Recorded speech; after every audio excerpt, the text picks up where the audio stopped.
想躲去哪里呀？爬呀！快点！师爷，练场上也是被人杀死的，怎么可能活得过成人界？他有什么错？他只想活着。想知道阿修罗的斗魂石，我只需要看一眼。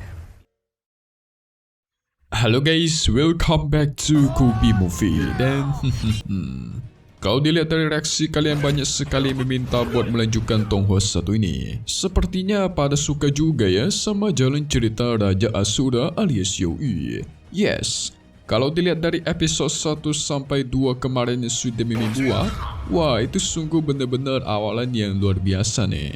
Dimana Youi yang kita kenal itu dibuli-buli, terus di kampung halamannya diserang oleh praktisi misterius yang sangat kuat. Semua orang di kampungnya meninggoy dibantai habis guys. Youi sampai diculik buat dites kekuatannya. Apakah dia bisa menjadi penerus dari Raja Asura ataukah tidak? Sehingga selama bertahun-tahun dia terus bertarung melawan Liao Qi. Pertarungan terus terjadi, setiap Youi meninggoy itu bakal meninggalkan luka menyakitkan di tubuhnya. Di sini orang yang membantu dirinya adalah Jing Li dan tepat pada pertarungan terakhir dia berhasil memenangkan pertarungan melawan Liao Qi guys. Dan sekarang Youi mendapatkan kedua pedang Asura dari Liao Qi dan Jing Yi. Mimpinya untuk meneruskan perjalanan Asura pun kita mulai. Dan kita juga masuk ke intro guysku. 可以回去了。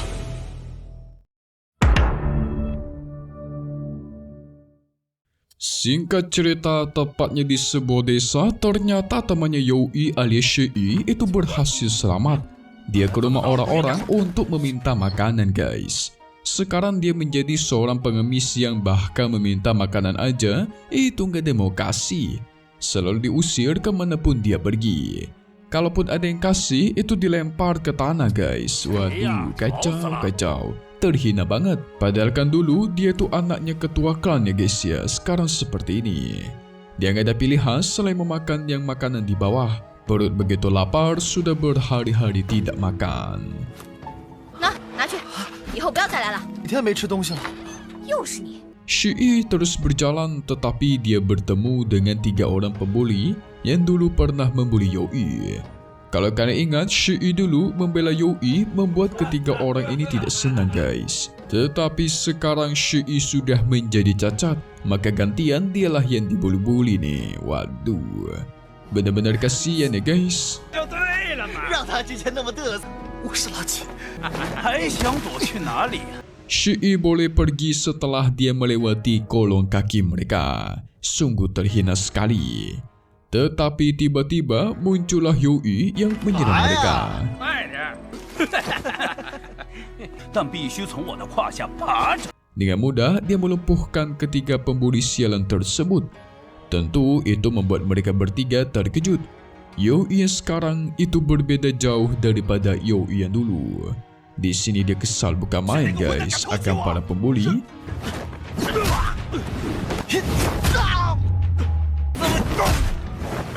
Yang cuma mengerti menindas yang lebih lemah. Sehingga gak perlu basa-basi lagi, pertarungan pun terjadi di antara mereka. Dengan mudah Youi mengalahkan mereka bertiga untuk kedua kalinya. Ketika pembuli sadar mereka tidak mampu melawan Youi pun memutuskan untuk kabur dari sana dan tidak bakal melupakan kejadian hari ini. Sehingga terjadilah reuni antara Shi dan Youi. 我回来了。 就先放过你们，我们走。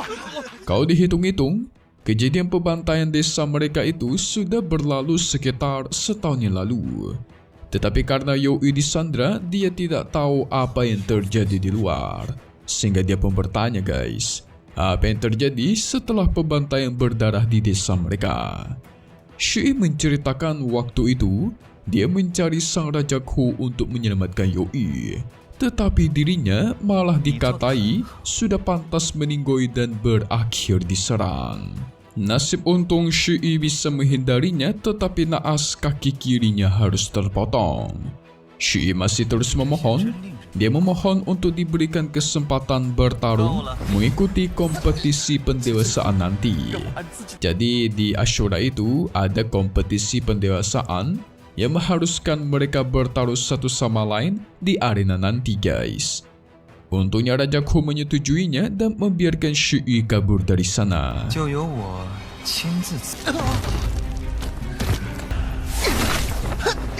Sejak saat itu, Shui menjadi orang cacat yang dibuli-buli.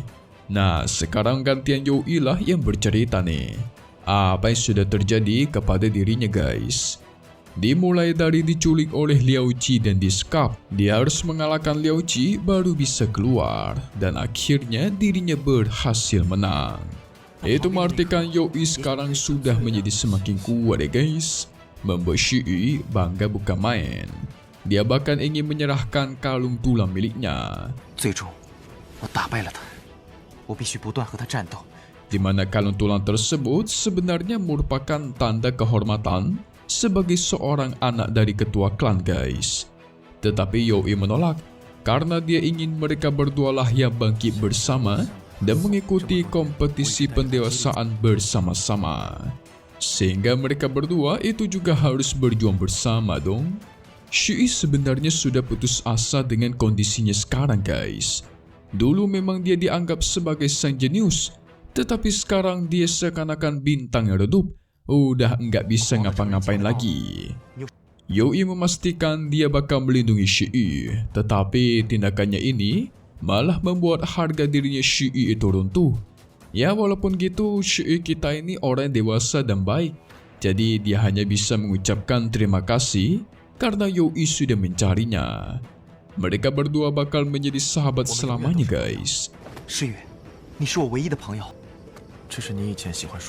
Dan akhirnya mereka berdua pun tidur di bawah pohon. Tetapi Shui bangun dan memutuskan untuk mengucapkan selamat tinggal kepada Youyi karena dia ingin berusaha dengan kemampuannya sendiri untuk terakhir kalinya. Mau kemana dia guys? Wah kacau ini. Singkat cerita, Youyi yang terbangun tetapi tidak melihat Shui di sampingnya. Dia pun mencoba mencari Shui di seluruh pelosok desa. Tetapi mendapatkan informasi kalau ada seorang pemuda yang dieksekusi oleh sang raja karena pemuda itu meminta si raja membatalkan pengorbanan pendewasaan. Tentu orang yang berani mencoba mengubah aturan dari ras Ashura itu dianggap berdosa guys. Youyi panik mengira itu jangan-jangan temannya pula. Dia pun berlari ingin melihat siapakah yang dieksekusi itu. Dan benar aja guys, itu adalah Shui. Dia dieksekusi oleh sang raja, membuat Youyi tidak percaya akan apa yang dia lihat. Dirinya pun jadi teringat akan masa lalu yang begitu indah bersama Shui. Kenapa ini semua bisa terjadi? Hujan yang begitu deras pun meninggalkan mereka berdua saja. Shui yang ingin hidup, tetapi kenapa dibuat seperti ini guys? 在场上也是被人杀死的，怎么可能活得过成人界？他有什么错？他只想活着。 Youyi pun menyendiri di sana ada sosok ilusi Shui yang menjelaskan kalau tradisi pendewasaan itu harus dihentikan. Soalnya semua orang berhak hidup tanpa harus bertarung sampai meninggoy. Jadi di sini Shui mencoba memohon kepada Raja Ku untuk menghentikan tradisi pendewasaan ini supaya orang-orang itu nggak perlu bertarung sampai meninggoy. Ada juga ilusi dari kakak tirinya si Youyi yang menceramahi dia guys. Kemarahan Youyi menjadi semakin tidak terbendung. Dia ingin membalaskan dendam luar biasa ini. Si Qingyi juga muncul memastikan kalau sekarang Youyi bukanlah yang dulu. Jadi tunggu apa lagi? Liao Qi menyuruh Youyi untuk menceritakan kepada dunia gimanakah kemarahan yang dia rasakan, yaitu dengan cara membantai orang-orang yang sudah berbuat jahat kepada Youyi ataupun Shui. Mantap. 你已经不是以前的你了，你只会更加空虚，只把希望寄托在别人身上。 Sekarang Youyi pun bangkit dengan penuh kemarahan guys. Dia segera ikut ke dalam kompetisi pendewasaan. pengen dia bantai satu persatu itu. Lagi-lagi di sana dia bertemu dengan ketiga pembuli yang terus mengatai Youyi. Bahkan Shi yang dieksekusi pun mereka bahas-bahas. Inilah hari di mana mereka bakal menyelesaikan dendam satu sama lain. Siapakah nyawa yang bakal tercabut? Apakah Youyi ataukah ketiga pembuli ini? Tetapi yang pasti, Youyi merasa hari inilah kesempatan terbaik untuk menghabisi semuanya guys. Waduh, apa jangan-jangan pengen dia bantai semuanya pula? Ini bakalan seru nih. Sang tetua yang bernama Wan Ku bersama anaknya Chie. Di sini tetua Wan Ku menggunakan mata dewa perangnya untuk melihat siapakah Asura yang memiliki kekuatan semangat juang paling hebat. Ketika Wan Ku melihat punya Youyi, itu hasilnya nihil guys.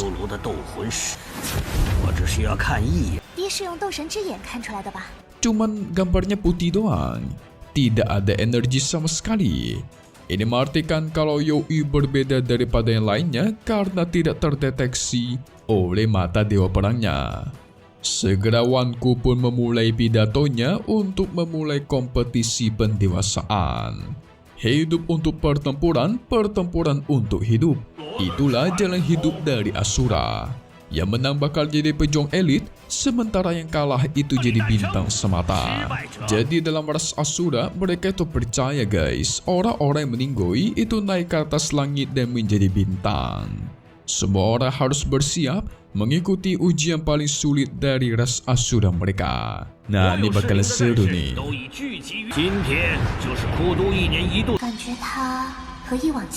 Tetapi ada gosip menarik terkait Wan Ku. Katanya dia ini suka menerima uang suap. Uang suap ini dikasih untuk meloloskan beberapa murid terpilih. Jadi kalau yang gak kasih dia suap, itu bakal dicegat di tengah jalan supaya gagal lolos guys. Wah, ini orang gak bener nih. Tetapi hari ini si Wan Ku itu terlihat berbeda daripada tahun lalu. Seperti ada yang membuat dirinya itu cukup waspada dan was-was. Yes, benar guys. Itu karena Youyi. Tiba-tiba Youyi mengamuk, menggunakan kekuatan dewa perang Asuranya dan menyerang semua murid yang ada di sana. Gak perlu basa-basi, dia bantai semua yang ada di sana dalam waktu singkat. Tebasan ribuan sayatan dilancarkan dan tuar.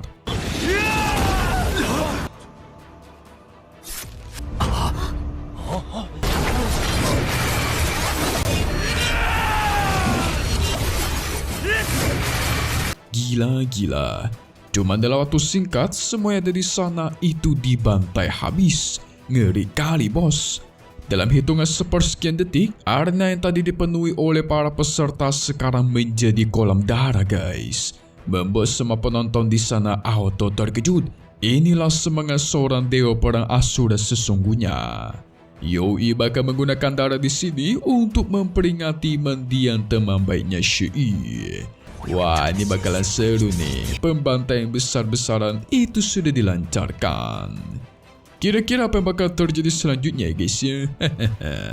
So maka dari itu, kita masuk ke bagai spoiler buat episode 4 di minggu depan. Langsung saja jadi guys. Setelah Youyi membantai semua peserta yang ada di sana, kemarahannya tidak kunjung berhenti. Tetapi akhirnya orang yang diharapkan, orang yang ditunggu-tunggu itu muncul. Yes, benar, Raja Ku guys. Raja Ku muncul langsung menyerang Youyi. Sehingga terjadilah pertarungan antara mereka berdua. Ini merupakan kesempatan yang bagus bagi Youyi agar balas dendam. Tetapi tampaknya pengalaman Youyi itu masih kurang ya guys. Dia masih kurang kuat melawan sang Raja Ku. Berakhir tubuhnya diracuni sepenuhnya dengan kekuatan sang raja nih. Wah, kacau, kacau. Masa iya abang kita bakal kalah baru juga episode ketiga ya kan? Harusnya sih tidak ya.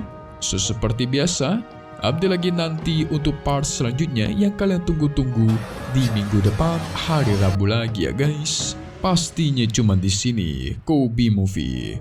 Thank you buat kalian semua nonton dan selalu support channel Mimin. Semoga kalian semua sehat selalu. Mimin pamit undur diri dulu. kita bakal ketemu lagi di video-video selanjutnya. Oke kalau gitu, see you guys.